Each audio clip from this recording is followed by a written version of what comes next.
What's up, everybody? Welcome back to another Top 10 Tuesday episode. This is episode 97. And for this week, I'm going to be talking about my top 10 personal favorite picks for psychological horror films. This was... This potentially could have been a really tough list. Now, how I compiled this list was very kind of randomly today. I've been so busy over the last couple weeks that I haven't really been able to do a lot of videos and stuff. So I knew I was going to be making this video. So I was at work doing my job, and every time I kind of thought of one, I just kind of wrote it down, and that's how I compiled my list. So don't be butthurt if your favorite films aren't in there. These are 10 of my favorite, hands down. So there is going to be some ones on here that people will probably agree with that are their favorites also. But this is what I came up with, and that's how I compiled the list. There's just so many to choose from. I didn't really want to spend too much time trying to break it down. So this is what I came up with. And basically the ones that I thought of first. So without further ado, let's get right into this. In at number 10, we have A Tale of Two Sisters. Now, the story is in this one, basically these two little girls, or these two sisters, they do like a little stint in the hospital. Once they get out, they're greeted by their kind of distant father and their real fucking evil stepmom, who just is real fucking nasty to them. And so it just kind of spirals out of control from there. Don't want to say too much about the film if you haven't seen it. This is a brilliant film. It's so well acted. Everything about this film technically is really on point. It's such an amazing film. It's very beautiful and just horrific at the same time, if you can use those two adjectives in the same sentence. But it's an overall it's a very exhausting film. There's so much carnage, like mind carnage in this, and things that are happening in this film that when you watch it, you're just like, it's kind of exhausting. Maybe not as exhausting as another film in this list, but this one right here, I do highly recommend to anybody out there. Even if you're not a big fan of Asian films, you have to see this film. It's nasty.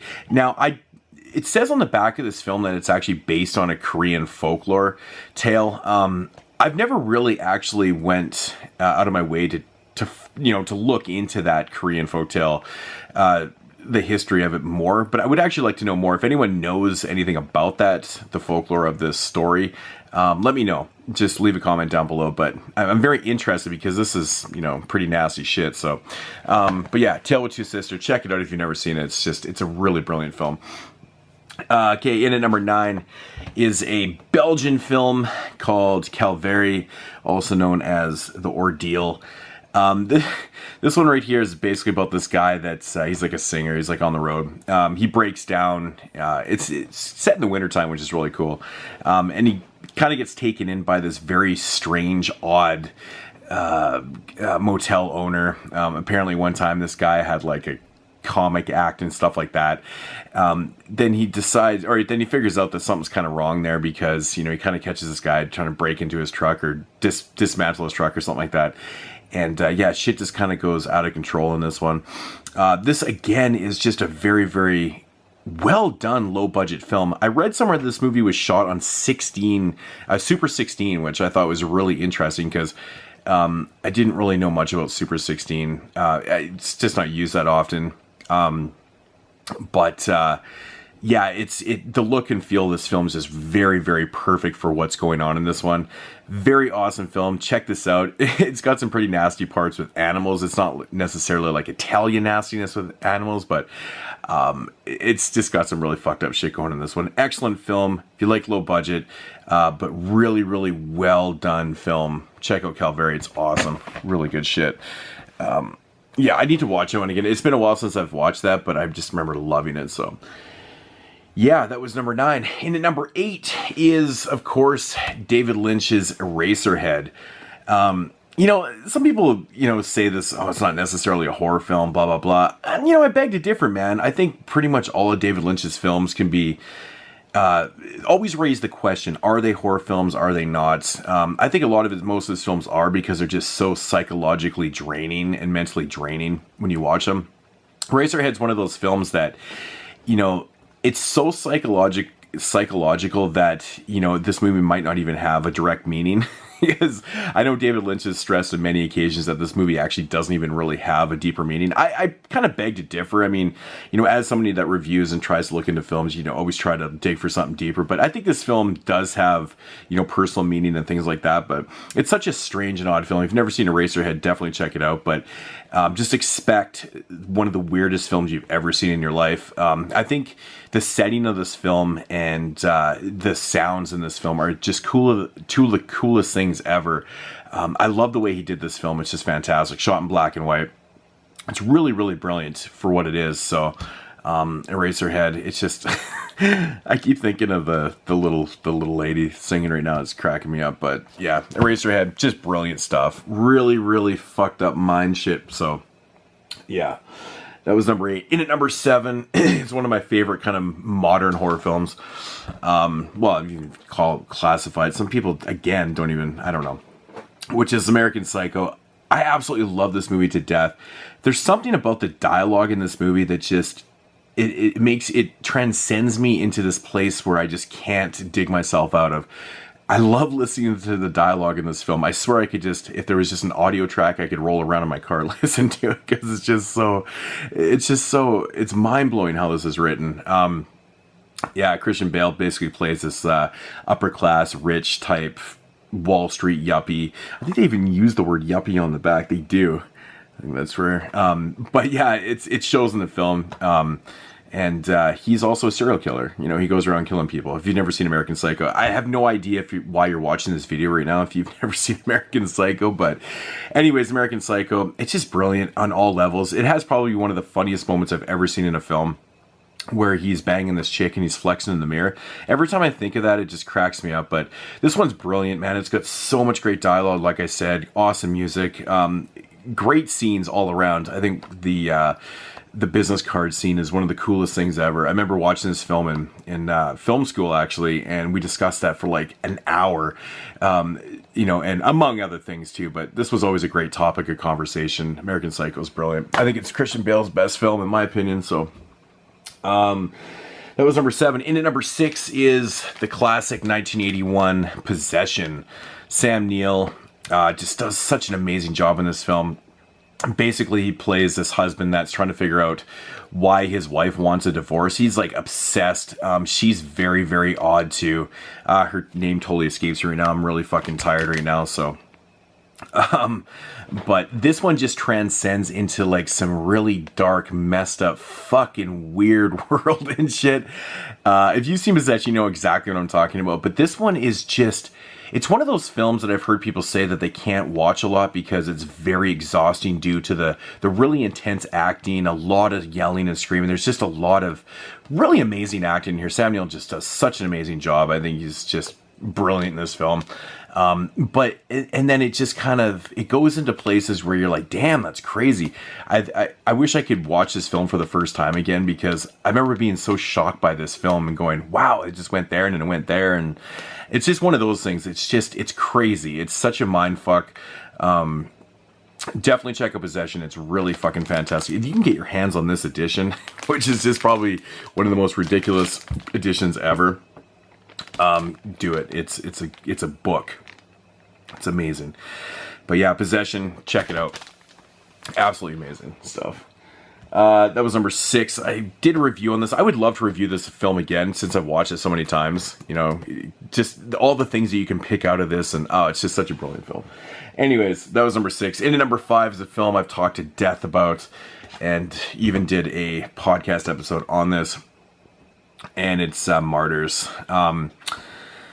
Yeah, man, what can I say about Martyrs? This one is kind of like a 2-in-1 deal. You get this almost home invasion film, and then halfway through it switches up into this just deprived fucking, it drains you on all levels watching this film. It's very, very vicious, very surreal.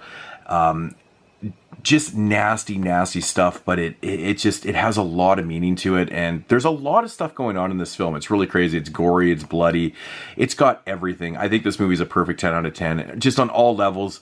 But man, it gets so psychologically draining in this film as you watch it. It's definitely one that I don't revisit a whole lot, but you know, every couple of years I'll watch this one, and after I'm done, I'm like, man, it's crazy. But yeah, it's just the second half of this film is insane. If you've never seen Martyrs, do yourself a favor. I know you probably heard of it, but do yourself a favor and check it out. See what all the hype is about. It's definitely worth your time.